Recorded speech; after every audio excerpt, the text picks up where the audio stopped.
London ক্লিনিকে সাবেক প্রধানমন্ত্রী বেগম খালেদা জিয়ার স্বাস্থ্য পরীক্ষার রিপোর্টের জন্য অপেক্ষা করছেন তার ব্যক্তিগত চিকিৎসকরা। ফলাফল পাওয়ার পর পরবর্তী পদক্ষেপ নেওয়া হবে বলে জানান ডাক্তার জাহিদ হোসেন। অধ্যাপক প্যাট্রিক কেনেডির তত্ত্বাবধানে চলছে বেগম জিয়ার চিকিৎসা। শাশুড়ি খালেদা জিয়ার জন্য বাসা থেকে খাবার রান্না করে নিয়ে যান পুত্রবধূ ডাক্তার জুবাইদা রহমান। মাইদুর রহমান রুবেল জানাচ্ছেন বিস্তারিত। লন্ডন ক্লিনিকে চিকিৎসা শুরু হয়েছে সাবেক প্রধানমন্ত্রী বিএনপি চেয়ারপারসন বেগম খালেদা জিয়ার। লিভার বিশেষজ্ঞ অধ্যাপক জন প্যাট্রিক কেনেডি যা তত্ত্বাবধান করছেন। বুধবার লন্ডন ক্লিনিকে ভর্তির পর খালেদা জিয়ার বাংলাদেশের চিকিৎসকদের সাথে বৈঠক করেন যুক্তরাজ্যের চিকিৎসকরা। স্বাস্থ্য তথ্য জেনে গতকালই শুরু হয় পরীক্ষা নিরীক্ষা।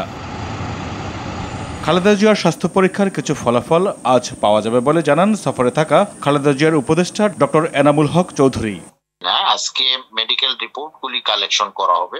মেডিকেল রিপোর্টগুলি শেষ করার পরে মেডিকেল বোর্ড স্বাভাবিকভাবে তৈরি করার জন্য প্রস্তুতি নেওয়া হবে।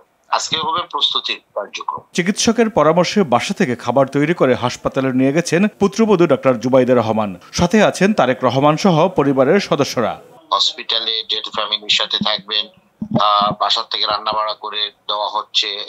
এরপরে ফ্যামিলিরা আসবে, একটা সাইকোলজিক্যাল ভাবে ওনাকে বুস্ট আপ করে ওইটাকে চিকিৎসার জন্য কমফোর্ট জোনটাকে তৈরি করা প্রয়োজন আছে। দীর্ঘদিন ধরে অসুস্থ খালেদা জিয়া বাংলাদেশে এভারকেয়ার হাসপাতালে অন্তত 15 বার ভর্তি হয়ে চিকিৎসা নিয়েছেন। লিভার সিরোসিস, হৃদরোগ, ফুসফুস, আর্থাইটিস, কিডনি, ডায়াবেটিস সহ নানা জটিলতায় ভুগছেন সাবেক প্রধানমন্ত্রী বেগম খালেদা জিয়া।